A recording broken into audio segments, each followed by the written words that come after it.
I love that song. There really isn't much more to say about part one, except that we talked about the primary antagonist, really. We talked about where the show went after the first portion of season 5, where it came back and really just kind of where things led with the final 4 episodes, because those were really what made the latter half of season 5. And what Mark and I really talked about over the break was just kind of to let loose a little more, because he's just feeling a little distracted from studying and just kind of doesn't want to spoil things. And I understand that kind of mentality. And too bad. We're here to have a full review of Breaking Bad, the series finale, and that's why we showed the score early on. Just again, for people to be warned, this is a spoiler cast. So if you haven't seen Breaking Bad the show, you shouldn't be watching this. Anyways, we're gonna bring Mark back on. I gotta unmute him and get everything set back up. So let's go ahead and pull the screen back up and hide our conversation. Mark, are you still with us? I am. Can you hear me? Yay! Are you ready to actually talk about spoilers? Yeah, it's what did you think about the final episode? He just wants to talk about it, and I guess I can't deny him any longer. So let's just focus on Walt. You know, the rise and fall of Walt. I think, the final episode, and I just kind of want to. I think after we do that, then we can kind of, like last time we did discuss it. We're talking about basically he was the main person, obviously, and a lot of everybody else kind of supported him. So I feel like we can talk about what happened to Walt, what he did, his rise and fall, maybe slight rise again, and how people like Skylar, Jesse, Saul, Hank, Marie, everybody else kind of were his scaffolding throughout the series. I mean, I kicked off the show by stating how much I loved the look of Walt in the very beginning of season 5. Just that kind of gruff, holy crap, how am I still alive? Like, what the hell is going on? How did he even get here? Look, and I don't even know if I want to call it desperate. That's how I want to look if I'm either avenging family. Like, I will gain about 30 years and grow much more of a beard than this. Absolutely. Like, I'm not even capable of a beard like that, but I will make it happen. He was a man that had nothing left to lose, is about what sums it up for me. Absolutely, that was definitely the look, and it was very well accomplished, and even going into the second half of the season after the long break, because they called it the final episodes, but for all intents and purposes, the final episodes were the second half of season 5. Right. And I personally didn't love how long a break there was in between them. I think that was a little ridiculous, but whatever, AMC. Anyways, so I love that they picked up the second half of season 5 with old Walt. Definitely. It was immediate. You recognized it. It felt so connected to the first half of season 5. Hello, Carol. And it kind of teased you. And to be honest, the way I thought it was going to go, I thought it was going to be almost like a parallel line, seeing like 52-year-old Walt, what he was going to do.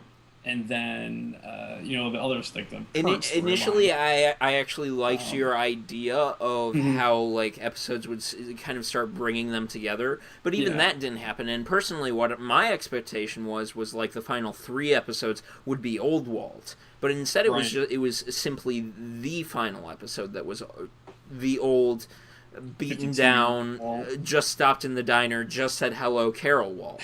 And I love that line. Yeah, and his look speaks a lot about him. This is in going from season 1, 2, 3, 4, 5, etc. This is why I mentioned you earlier, like, see if you can get like a montage of all his looks. It's like season 1 Walt, you have science teacher, like glasses. Let's go ahead and bring him up. Go ahead. Yeah. I'm sorry. Anyways, that's all right. I'm just not looking at the stream anymore. Keep myself from being distracted. Fair enough. Anyways, it's just like he was very just science teachery. Like guy made $40,000 a year. His cheap sweaters, glasses. He was a overqualified chemistry teacher, excuse me, and he knew it. And in season 1 and 2, it was like he was still working for his family. He was still trying to get money for his family, and it showed through his looks dramatically. He didn't shave his head because he liked it. He shaved it because he was probably losing his hair, even though he didn't in the show. You could still see his hair scruff, if you want to call it that. But even in the later episode, when he went to remission, and I think this is probably season 3 when he went to remission. When he went Heisenberg. Yeah, exactly. And I remember, I don't remember, I'm not sure if it was Walt Jr. or Hank, and he's like, I kind of like the cue ball look. Right when he was like starting the plight of the Heisenberg mentality, working for Gus, I believe. He was starting that empire, and he kept that with that Heisenberg mentality. And I think, and it was from there that Heisenberg really started to take over. Absolutely. Not only as a character, because by all intent, I keep using that line lately. By all intents and purposes,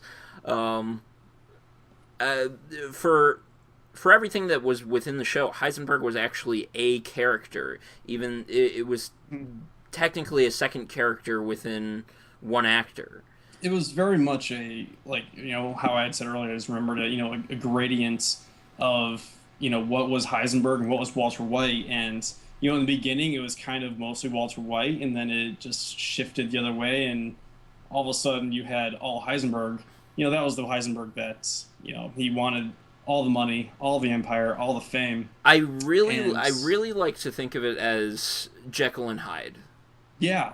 I feel like the final episode was just like that. It was Jekyll and Hyde, but they both suffered the issue of, I believe it's Hyde is the monster, correct? Is it? Yeah, it's Dr. Jekyll and Mr. Hyde, and it was the vainness or the wanton destruction of Hyde that really brought both of them to a close. Definitely. And going back to the disheveled look, comparing chemistry teacher Walter White cooking meth to get $80,000 for his family to Heisenberg millionaire, 52-year-old Walt looked like neither. He was disheveled. It's like he had run into both. Like you could see that he had that, I'm still going to call it desperation kind of look in his face, kind of, laid out all the cards, was done. But also he had the Heisenberg, I'm hiding my identity type look. So it's like remnants of both, but it wasn't one or the other. It was something in between, as if Jekyll and Hyde somehow spawned a, I don't know, weird hybrid of that. That you couldn't tell. It was like, I kind of see where your parents came from, but not really. Exactly, and it's.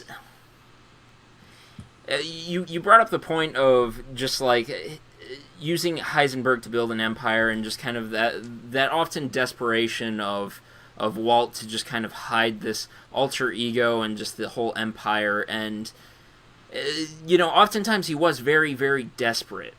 Mm-hmm. And there always was a sense of desperation in Walt to always be getting more money, and then he would lose the money to someone else who had power over him, and and that person like Gus would exercise that power over him, and it all comes back to an idea of manipulation, because we commented before the show on the idea of how Walter White would manipulate everyone, no matter who he really was acting as, Walter White or Heisenberg, and often his manipulation was out of desperation. He was in a bad situation, and suddenly he would get out of it through very clever and very instant reaction, and through manipulation. And whether it was lies or just bending subtle truths, in season 1, episode 1 was when it started. When AMC did their marathon, I saw that he was already starting to manipulate Jesse and Skyler. And that's actually a point where we have some contention, is whether his purpose over Jesse was to manipulate him, or whether his purpose for Jesse was as really this kind of son he never could have in Walt junior Mm-hmm. Maybe And that's what it's. I literally just thought of this. So sorry for interrupting. But maybe that's what like Heisenberg Walter White was. Heisenberg was, I'm going to use this guy to get what I can, but his inner Walter White was, here's this kid who is, he's not perfect, he's down and out. I'm going to see him as my son I didn't have, possibly. And Aaron Paul did a fantastic job as Jesse. Love Aaron Paul. I'm absolutely going to go see Need for Speed. I might even do Need for Speed in a weekend wrap-up. We'll see. But, yeah. Personally, my thoughts are that Walter simply was manipulating everyone. And my view on it was, no matter who he was, Heisenberg or Walter White, was Jesse is that kind of son he never had, even if he's, again, manipulating him because he manipulates everyone.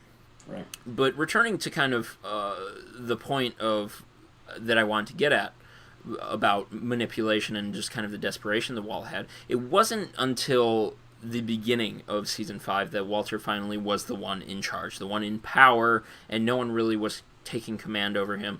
And just this idea of, like, he finally has what he wants, money. And here, I know Mark shut down the stream to focus more on the discussion, but I'm showing the scene where Skylar and Walt are standing over the bed of money in the storage space.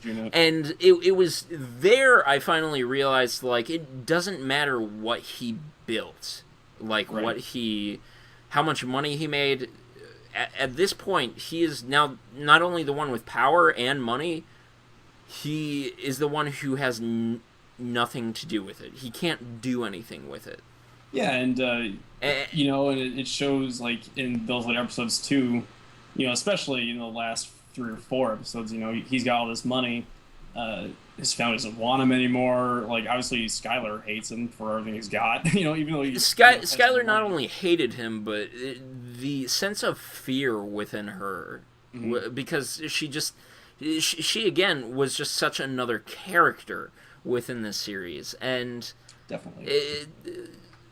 I guess with that episode, the episode with the bed of money, I believe that was, I want to say, it wasn't Blood Money. That was the first episode of the season. It was Confessions, where she reveals how much money they've made and asks him to stop, and, or maybe it was Buried.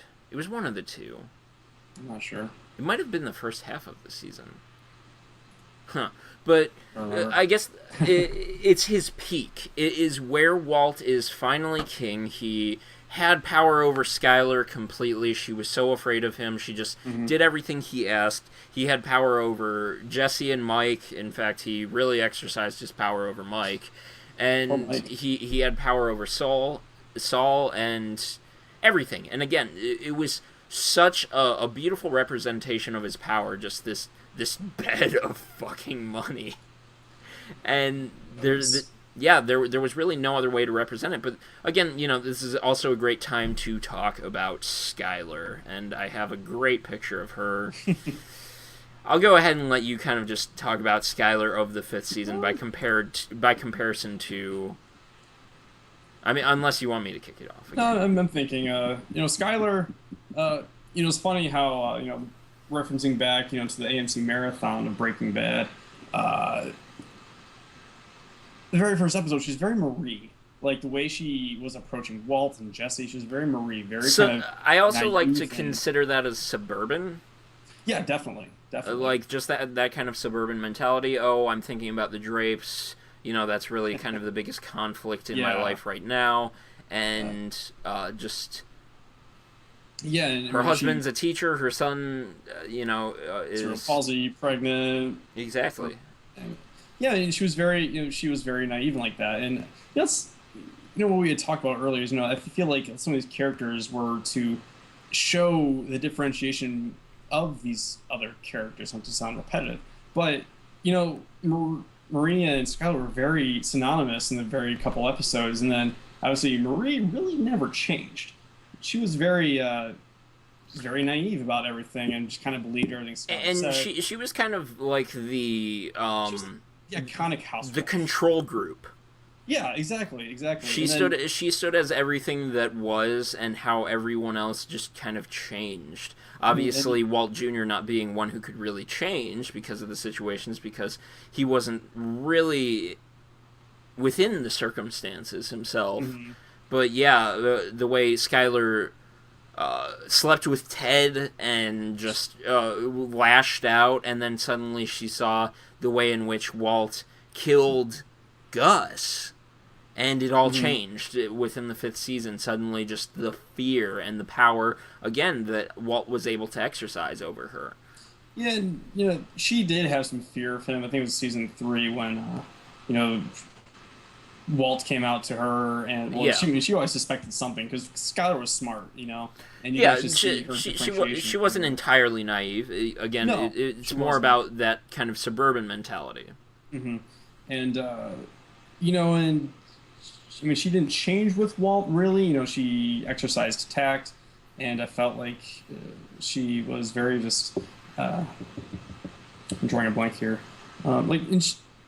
The way she dealt things, it kind of built up Walter for what he was. Obviously, like the money laundering. Actually, like keeping him in check at times, uh, without actually keeping him in check. I'm not. She really was a checking mechanism Yeah. again up until the fifth season, when it was just kind of like, no, Saul's dumb, listen to me. Right. And things went better for Walt and Jesse because of Skylar. Yeah, it was She like the car wash as opposed to the laser tag with or Saul. or when she actually confronted Jesse, I believe it was a few times. Yeah. Um, it was definitely a situation that she was managing, Hmm. is a good way to put it as well. Yeah, it's really good. But stepping into the pool like she did, again, it was so representative of just how she wanted to drown in all of this. How it just kind of all came caving in on her, Hmm. and finally, she felt like she could even represent Walt's peak and just say, "Hey, you've done it. We're never gonna have enough money. Our grandchildren won't even be able to spend this money."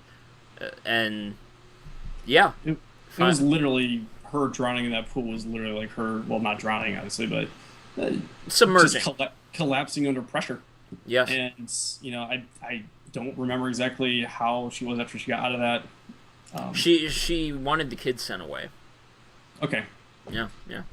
So I mean, still, so she was looking out the best for her family, but was still colluding with Waltz and what he had going on. Um, definitely, a good character. I hated her at first, and actually, still hated her. Like it was just a character thing. Obviously, she was a great actress.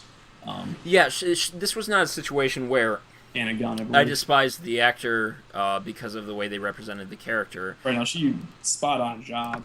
Yeah, Uh, phenomenal. Portrayed the cold-hearted bitch that a lot of people on the internet referred to her as. I never really felt it that way. She was in a very poor situation. May have made some poor choices because of that. mhm. Again, people called her that. I'm personally not. I didn't see her as that. But yeah, she kind of portrayed that woman who was reacting, in some visceral manners, and then just finally, came around and was just like, "Let's do this." Yeah. Yeah, and what was interesting to me too was the very last episode of the series. It was a side of Skylar you never saw before. Um, it's like she wasn't afraid of Walt, but after he confessed to her when he's like, I'm doing it for me. Like, it was almost like you saw Relief. the relief, and she was just so like just the way she looked in the chair, like she looked like she had cancer almost. It's like just like I remember she was very just pale and just kind of curled up in a ball in the chair when Walt was there, just like a rescue puppy, from like terrible owners, and it was just like you've never seen Skylar that weak before, but uh, obviously that was from Walter and his doings. But then he said his piece with her, and you saw that relief over her face, which I was happy to see, um, because it, she would have been as broken mentally as Jesse was, probably, at the end of the series if it wasn't for that. And I think that's the perfect transition into the final 3 episodes, because it's really there that we find. I'm going to adjust this photo real quick. It's really there that... Move over. There we go. It's really there that we find, in that statement of Walt's confession to her, he did it for himself. Mm-hmm. Again, just how the final 3 episodes, and I really consider that those 3 episodes as a whole the conclusion, not just the final episode. Sure. The final 3 episodes were really the conclusion, everything built up to this. But within this last half of a season, they could not have represented what Walt wanted to be better than within these episodes. He was so convinced that he wanted to give to his family. Even in the last episode, was it a confession or was it another lie? Did he lie to Skylar again? Yeah, that's a good point. He's so good at selling the lie that... did he do it for himself, really? Mm-hmm. And yes, that was something I actually believed. Because, and this may have been a lie to viewers, and how cool would that be as a writer to just be able to execute that so almost flawlessly, mm-hmm. to make it seem like this is all for Walt, and then suddenly within Tohajili, Ozymandias, and Granite State, I was convinced that this was for Walt's family. Just. Mm-hmm. Bryan Cranston did so well, and I actually don't know if you knew this, but the first episode of Part 2 of Season 5, Blood Money, that was mm-hmm. directed by Bryan Cranston. Oh, really? Yeah. I saw very cool little a few fact. Episodes, but I didn't see which ones he did. Yeah, the Hello Carol, that was his episode. That would be Bryan Cranston. He's brilliant, really. And again, it's this idea of... who wants you to believe what? Mm-hmm. And again, Ozymandias, definitely the best episode, I think, of Breaking Bad. I have to go back and watch the entire series again, but that's where it all, the finale really started to me. The main protagonist, who I believe to be in Season 5, died. Hank died like a man, just... Asac Schrader, just that line, and it hurt. It made my stomach hurt just to watch him die. And from there, Gomi was dead, and Gomi was such a part of Hank's character. Uncle Jack took over as the villain, but was the kind villain who left Walt a barrel of money. He had 8 barrels, and they took 7, and. Just 6 and 7. Just the destruction of the king that was built up to this point, but yet so eloquently representing what Walt wanted to take with him in his end. Yeah, and even though he told Skylar, it was about him. What I liked about the very last episode is when he went and visited. I always forget his name, but Gretchen, and. Elliot and Gretchen. I am so happy they included them. That was great. Badger and that whole scene was brilliant because it brought in. So I've delayed this long enough. I know Mark wants to talk about the final episode. I wanted to lead in with Ozymandias and Granite State because I also love those episodes. But let's get right to it. I just want to say I love that every single character that really played a huge part in this series. Yeah. Even Elliot and Gretchen were in this episode. Go. Yeah, and once again, it brought everything back into full circle. Just even have at first it was a little slow starting off. I do think. I think the whole episode was a little slow. And I was okay with that. Again, yeah. I feel like the finale as a whole was actually the last 3 episodes, not just Felina. Yeah. Felina was the kind of slow and trudged death march that Walt had to make at the very end of the conclusion. Right. I mean, just to bring everything as said earlier full circle between Elliot and Gretchen, which it was the episode before the last. You had said the name. It showed them on TV, and I was like, oh my god, Walt's going to kill them. But how is he just going to randomly do that? And he didn't. He actually used them. I didn't think he was going to kill them. I didn't think gray matter was even going to be included in the final season. By the way things were going, and I really hoped it would be because gray matter. There were all these little seeds for it in the show, and it's just like nothing ever happened with gray matter, and I still felt like it had an important role to be played, and it did, and in fact it was a very intelligent role. Again, this message that it's about Walt's family just hammered home. He used Gretchen and Elliot to send the money away. Mm-hmm. He did it in a smart way too. It wasn't like, at first, when he was asking, trying to send money like in like shoe boxes or whatever to Walt Jr., that failed, and he did it like the smartest way. Like he was very smart about everything. Just like how I was happy to see Badger and Skinny Pete, Jesse's buddies, resurface back up. That was awesome. Even Walt Jr.'s very small presence in the final episode, he was still there. You just saw him walking home, and that was right here. Yeah, and right here. I wish I could. Let me pull you up again. Was that right here in the heart? Yeah, I'm sorry, right here in the heart. I forgot you're not watching. And switching back and forth. But what I thought of earlier, which I thought brought to the greatness of the show's entirety, is that there wasn't a lot of things left open. Like a lot of things were closed at the very end of the series, which I thought was fantastic. I literally can't think of any story that was left untold that I'm questioning myself about at all. The final episode it literally just brought everything in my mind that I had questions about right back together. Other than like Saul and Jesse, but if anyone's a fan of the series, they now know that Saul will have a spin-off show that's to be continued at a later time. It's IMDb official, at least. No, it's official. It's just I have no idea where they're gonna go with that, and I have zero interest. Like, I don't really want to talk about it. I loved Saul as a secondary character, and we can talk about him.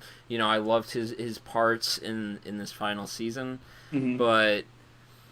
Returning to the idea of how everything was wrapped up, there are actually so few monumental shows these days, and this is really a monumental show, that wrap up completely. Lost, Battlestar Galactica, Fringe, just... I had just watched, I wouldn't call these monumental shows, but like series I've seen, like Nip Tuck, I watched in its entirety. Nip Tuck. I liked it. That was a big one. But like between that and I just finished Burnt Notice this summer too, and it was there were still like loopholes I was like kind of questioning myself on. I was like, okay, then what? Okay, so even the we can say even long running shows, just the the whole plethora of TV really over the years, over the past decade. There have been a plethora, a gaggle of shows that just don't finalize in their entirety. And for some of them, that's fine. For some of them, that's actually a great thing. Like, oh man, what happened to this character's dad? And, things like that. But for Breaking Bad, that was the right decision to make. Absolutely. I agree, and I was just saying that to basically how wrap things up with now Jesse, if you don't mind going that direction. No, he's actually the picture I have pulled up, and to me, the aged picture of him in his car with his beard, and just I had his younger picture up here earlier, and just the age in him. We talked about this before the show, just how. Only a year has passed in the actual plot line, or is 2 it years? 2 years. I believe he was 50 in the very first episode. Yeah, but So yeah, like so about 2 years. But for us, like we clearly see him age, and when you think about it, it's Yeah. just like he's aged. Uh-oh, this happened last night, so we're gonna get Mark back. Uh-oh, are we back? I'm back, and we've lost Mark. All right, so that's a good time to take a break before we continue our. Oh, he's back. There we go. Skype decided to crap out on me apparently. All right, so I'm just going to take a quick editing break. So just going. Hear me? And we're back. So, Mark, can you activate your video? Absolutely. I'm not sure where exactly. If not, I can replace you with a funny picture. I think I'm back. All right, so that happens. Live broadcasting. Live. Hey! I'm not sure So we left off with it, but I was, talking about how you called it the slow torture of Jesse Pinkman. I wanted to rename the show after he was captured by the neo-Nazis to the slow and progressive torture of Jesse Pinkman, but Jesse's age, the way in which we saw it by comparison to the show's timeline, it just made me feel like, oh my gosh, this is wearing on him so much. He looks like he's aging. Obviously, that's not something that was intentional, but the way it came across was just, love it. Mm-hmm. And it shows in every part of Jesse's being. Obviously, like his mentality broke about 5 times, throughout the course between Walt and the death of 5. It was only 5. I don't know, a billion times. I feel like it had to be a dozen at least per episode. Pretty much. I was thinking about just big moments After season 1. Yeah, like big moments where Jesse was like, you were just like, I'm sure most of the Breaking Bad audience like has always pulled for Jesse, even though when he started out he was just like the low life drug peddler, and then they loved his character, and rightfully so. He was very he was kind of a street thug, and then very first I think we discussed this too.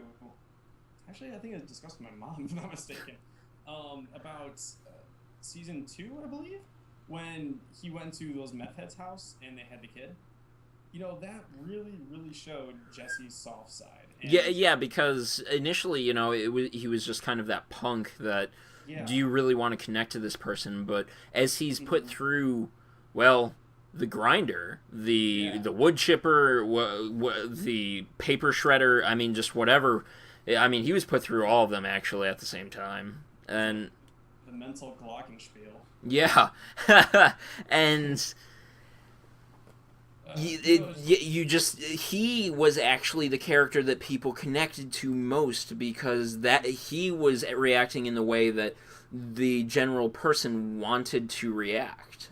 Yeah, and I feel like he was another type of control. Not a control in the sense he never changed, but a control that he changed in the same every time. Like, he was always kind of going slowly towards insanity based off of all the bad stuff that was happening between killing Gale, Brock being poisoned, Andrea's death obviously killed him the most inside. I think at that point he was actually dead for all intents and purposes, but and I know I just said it again, but really didn't have much left of it. But it's just like, man, And who was it? Jen? What was it? Jen that was his. Jane. Yeah, Jane. Yes, Jane. Not only Jane's death, but when Walt actually said to him, I watched Jane die. And that again is another one of those elements that's definitely worth talking about. We both kind of had different interpretations on that, and I'll go ahead and go first. To me, that was finally Walt saying, "You're not family to me.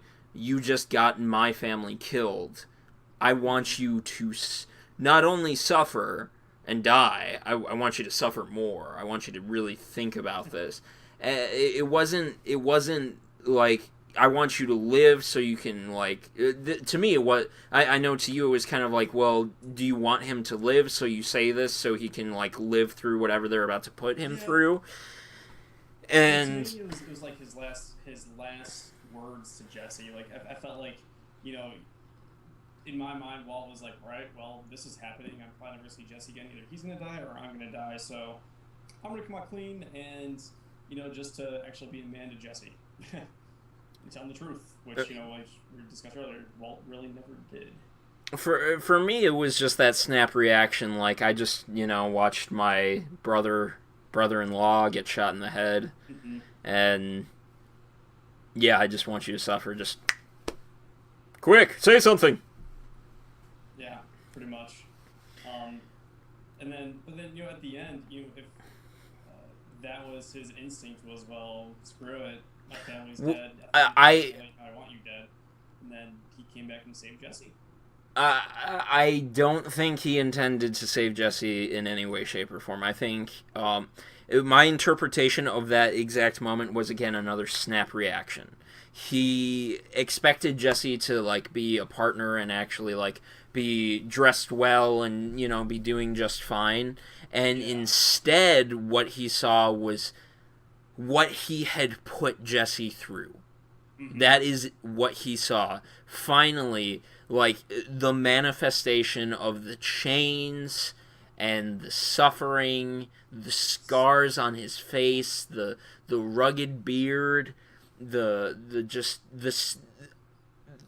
lack of color, the lack of light in his eyes, and at that moment he dove on him, and took the bullet. Yeah, what's funny, I feel like is they both have that disheveled look at the end there, and and it's funny is I feel like a few times throughout the series, maybe not so much in like season 1, but I know definitely 2 and 3 there were some moments where Jesse and Walt seemed kind of synonymous with where they were in life. And at the end, it definitely did. They both had that disheveled kind of, all my cards are gone, I've got nothing left to lose look. And it was quite nice because it went back to when Walt had, how you said earlier, thought of Jesse as a son, that he never had. So, like, again, brilliant.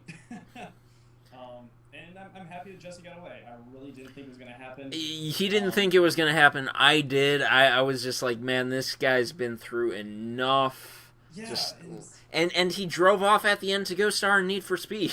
Yeah, right. Yeah, I'm pretty sure that was the actual, like, Need for Speed start, except he stopped at a Grand Theft Auto car paint facility and they also happen to have a rest stop nearby where he could clean himself up. Oh my god!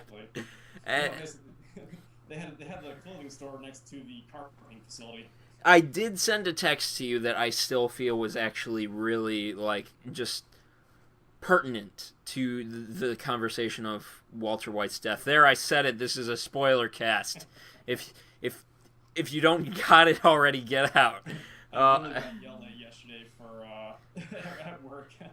One of my buddies I was talking to, he was like, "It's like, so how'd you feel at the ending?" And he was like, I'm happy with the way Walt died." And my friend Katie had never seen it before. I'm like, "Well, it's her fault. She hasn't seen such a gem." It's like, get out of here. So hopefully whoever's listening out there already knew this. So, like, killed by his own devices, literally and figuratively. He created this device to kill off Jack's crew, and I thought it was awesome because Walt was never really one to pick up the gun and do it. I mean, like, he did it with the gangbangers that he ran over at the end of season 3, right? Mm-hmm. But even then, Jesse was very, like, reluctant to do it. Like, no, I'm not talking about Jesse picking up the gun. I'm talking about Walt picking up the gun. Okay, yeah. Yeah, because he ran them over first. He never gunned anyone down. They were already down. Well, one guy was moving. That was That was one of the last ones I saw before. But my point is, he didn't just bust out the machine gun, just cha cha cha cha cha cha. It was smart. It was elegant. It was still Walter White. It was yes. It was still Walter White. And again, it's this idea that he created this device and that device killed him. Yeah, and in that moment, he did it for Jesse too. Just like in the end. And I still stick to it was a snap decision. Now you said that, I'm kind of believing that too, because he did say something about to Jack about Jesse working with him being a partner, and Jack's like, partner? What are you talking about? Yeah, exactly. Like even the way he just kind of like drew that conclusion when he was in the car with the I can't think, Badger and Skinny Pete. He asked about the blue meth, and he was just like, Jesse, just very angry. And it was just kind of like he had this belief that, Jesse was still being successful, still alive. He still blamed Jesse for everything. And speaking of Jesse didn't say his trademark line of... Yeah, bitch. Yeah, exactly. And he made the final decision. Mm-hmm. That shows, Jesse's grown up. And he's past that state of mind. He was very, grown up or tortured? Both. Done. Like, he literally was done. Done is literally the phrase. Not gonna lie, I had no idea what he said to Walt at the end. Like, I think he said, all I heard was, do it yourself. But it was just, like, such a disdainful mutter to Walt, where you felt... Walt had literally made not only Jesse, but people do what Walt wanted. So he then... And they were terrible things, too. And he exercised his power. He was the one who finally had the power to say, you want this, too bad. Do it yourself. Do something you don't want to do. Yeah. Just like he had made Jesse do a lot of. Yeah. And like I said, I'm happy Jesse got out of it. I'm wondering though, like this is my one question, but it's like, what's Jesse gonna do? Like I think the dream he was having summed it up. I think it might not be Alaska. I actually would have preferred a small epilogue where you actually see Jesse potentially in Alaska, but I think the little kind of dream state or lucid dream he was kind of having while doing the cook for his slave masters or his slave keepers or Jack's crew really just kind of summed it up that that's where he wants to be. He wants to be secluded, and he just wants to be creative. Yeah. I guess I'd watched the talk show. I watched. It wasn't long. It was only like 15 minutes, and then they went to Low Winter Sun. Yeah, I wasn't very into it, but I wasn't either. I was saying that that scene was something of the past that Jesse had said about woodworking. I don't remember that specifically, but I agree with what you're saying. That was probably him reminiscing on the past, like per what they said in the talk show, and what he really wanted to do. And where he was going to go in his life. He was going to go back to that very pre-drug innocence Jesse Pinkman that did what he actually loved, not what he had to do. And God, I hope he does that, because I really do. I'm not even kidding. That's really the way I look at the show. It just turned into the slow and progressive torture of that fine young man right there on the stream. And as we conclude our discussion, honestly, I want to flip to this last picture because congratulations to the show. They Vince Gilligan, everyone on the cast, they did so well. And this is a picture of Bryan Cranston, who plays Walter, and I can only think of his first name for some reason. Aaron Paul. Thank you. Aaron Paul as Jesse, and they're both in front of the RV that started it all with champagne, and just such a phenomenal show. Again, something we always used to expect from cinema, and that really didn't transfer into TV that is now again transferring into the prime life of TV. Loving it. I want more of it. I don't want this rinse and repeat formula. I don't want to see people trying to make another Breaking Bad, which again, I haven't watched Low Winter Sun, and part of that reason is because I feel like it kind of is a rinse and repeat Breaking Bad.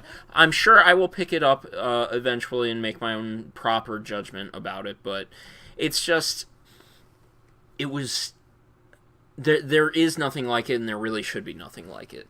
It was just, it was in and of itself unique, principle, profound. Absolutely.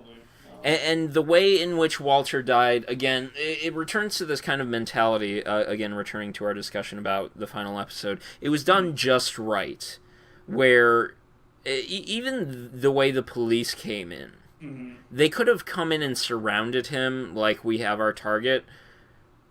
They didn't think, like, personally, what I kind of thought was, like, all right, yeah, police protocol, you sweep a room, you don't just stop. Yeah. But it was just kind of like, that can't be our target, keep moving. And that was the idea of Walter White as Heisenberg, as Breaking Bad. Yeah. Now that you mentioned that, I kind of looked over that aspect of how the cops came in. I looked at it more of as a whole, and to be honest, I didn't like it at first. I wanted Walter White to go down in a very epic. I wanted him to go down in a gun battle. I actually wanted the final episode to be like 4 hours, and 2 hours of it was a gunfight where you could like go eat a meal and take a shower and be like, hey, is it still going on? Yeah, it's still going on. It's epic, but you don't need to watch. And it's just like, it was. I did too. I wanted something. I'm not sure if I wanted it or if I foresaw it or thought it was going to happen. Where he was going to do something epic, either courageous or self-sacrificing, and he really didn't. Which at first I was. There was definitely self-sacrifice in there though. To go back. It wasn't a lot though. I mean, go ahead. I initially thought he was going to swallow the ricin. But obviously giving it to Lydia was about 10 times better than Walt taking it himself, because that was just brilliant to end Lydia's life.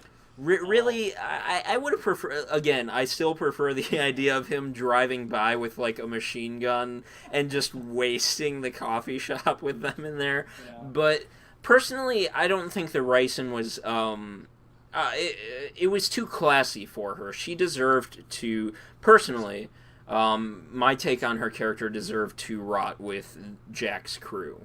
Yeah, I agree. Obviously, it didn't happen. But like I said, I agree. I wish she had gone down violently.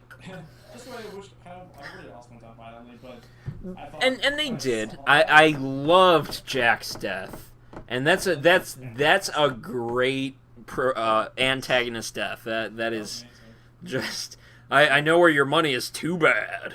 I know. It's just like Jack had said that to basically show that he still had some power of what he was doing, and at this point was Walter White, not Heisenberg, was saying, "I don't care anymore. I'm ending this. It's done. Out, scrub." Yeah. And yeah, like especially because it's just like he knew. He had the plan. He didn't care how it ended. Either way, he knew it would end there. Like, he had no intent of coming out of that. So even if he could have gotten the money, he was just like, no, I'm done. Anyways, yeah. Like, obviously, throughout the 50-year-old Walt's screen time that we saw, he was coughing up what was left of his lung like throughout the entire time, and. That was one thing I was shocked that we never saw. In the final season, you never saw him cough up blood. No, I don't think you really had to. I guess. I mean, it showed pain. Personally, I feel like it would have just kind of driven home that point of even less time now that he's coughing up blood. He was coughing. Now he's coughing up blood. And that is actually, I guess, I can actually say a qualm. Yeah. I do agree with that.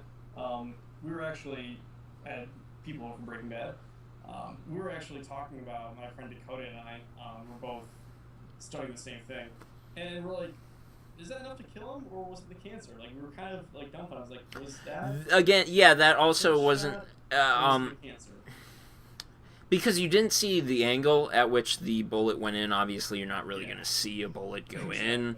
But you don't know how he was struck, if it was a scrape or if it actually penetrated him from the side and then would actually go through both your kidneys. And it's Yeah, I not mean, it's not actually good. But it's survivable. yeah, the idea when you see a wound there so much on the side near the stomach Mhm. or near the intestines, you're kind of just like, but the movies, guys, we see that all the time, and it's just kind of like.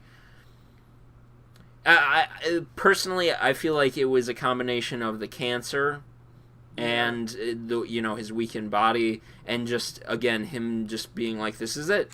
And he there's that kind of, I don't know if you want to call it mythos or ideology or belief that when a person just gives up on life or just gives up the will to live, they just die.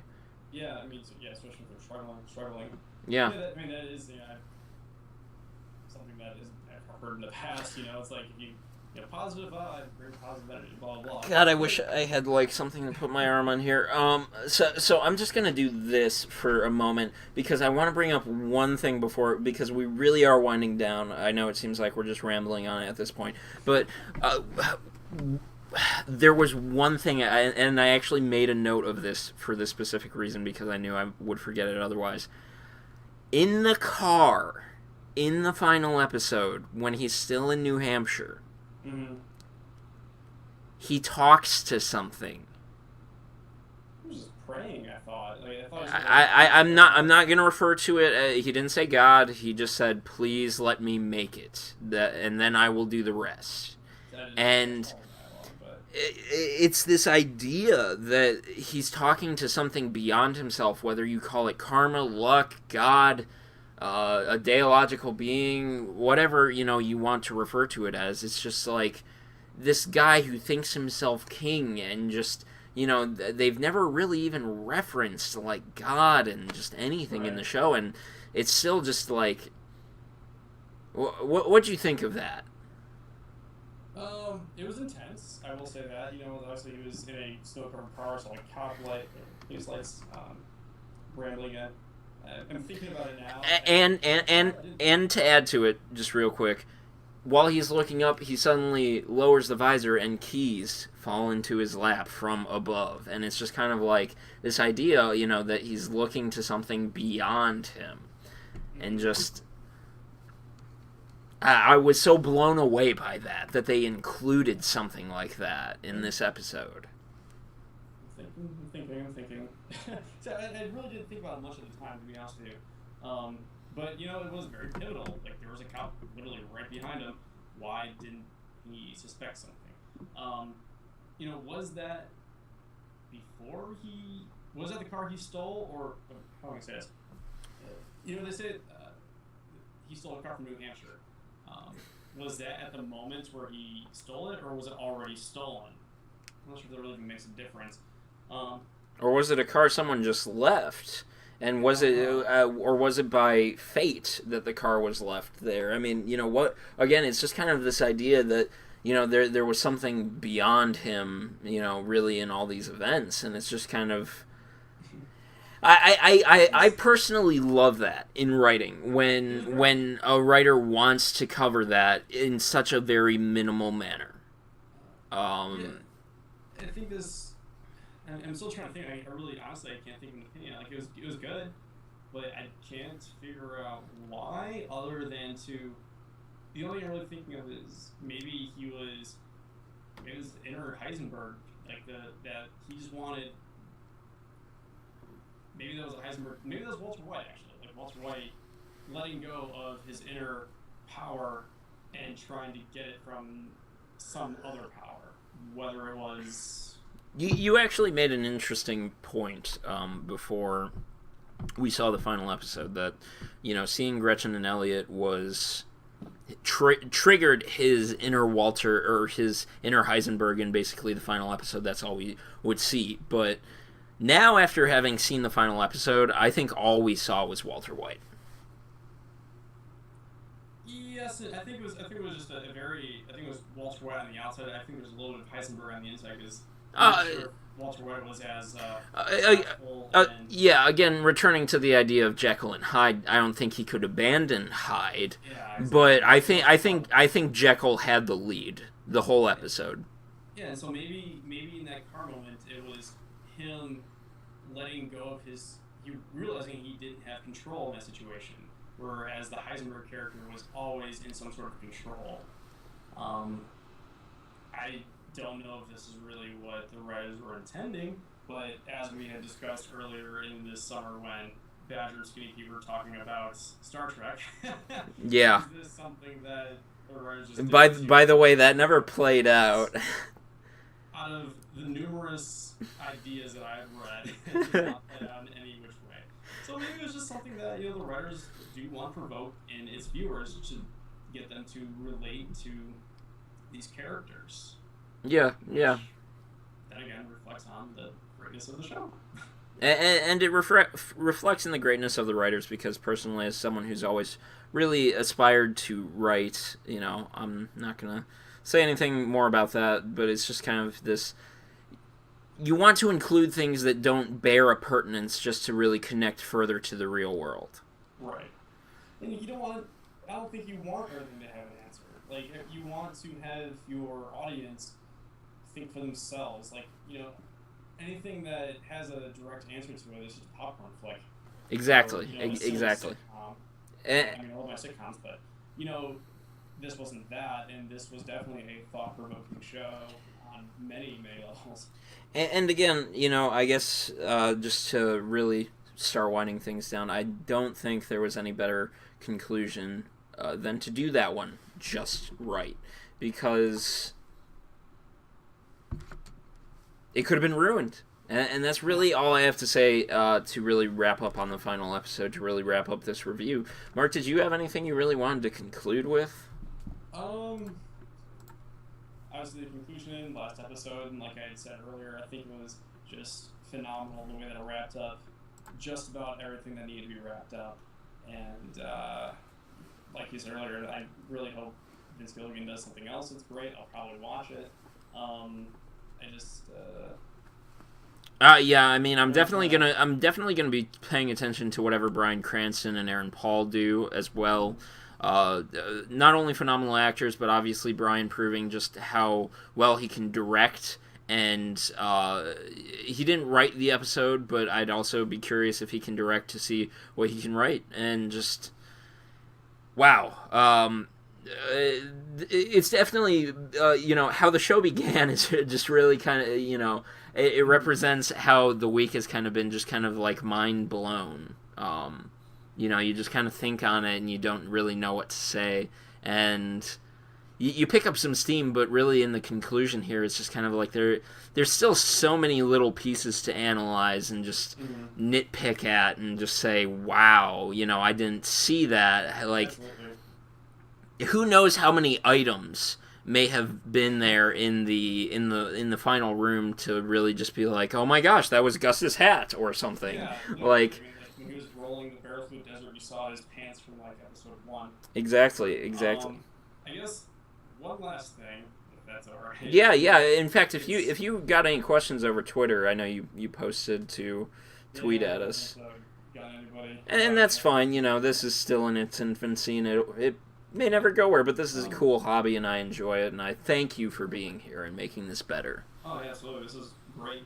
I was actually I talked to my mom today, and I got her actually. For those of you who are actually watching this, started on Breaking Bad this season, or not this season, excuse me, this summer.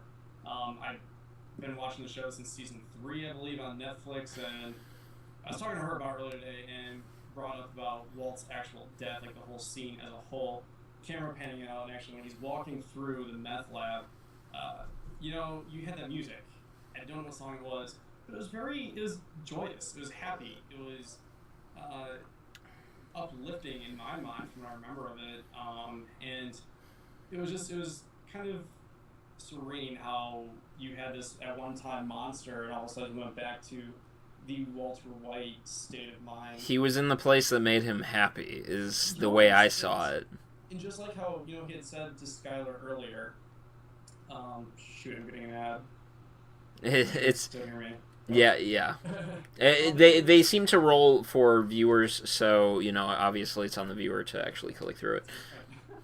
Sorry, I'm a novice at this. No, it's But okay. anyways, he said to Skylar, it was like he did for me because he was good at it, and I think that last scene with that music he's walking through, he's kind of admiring the meth setup because he was very good at it, and he had never really gotten appreciated for what he did.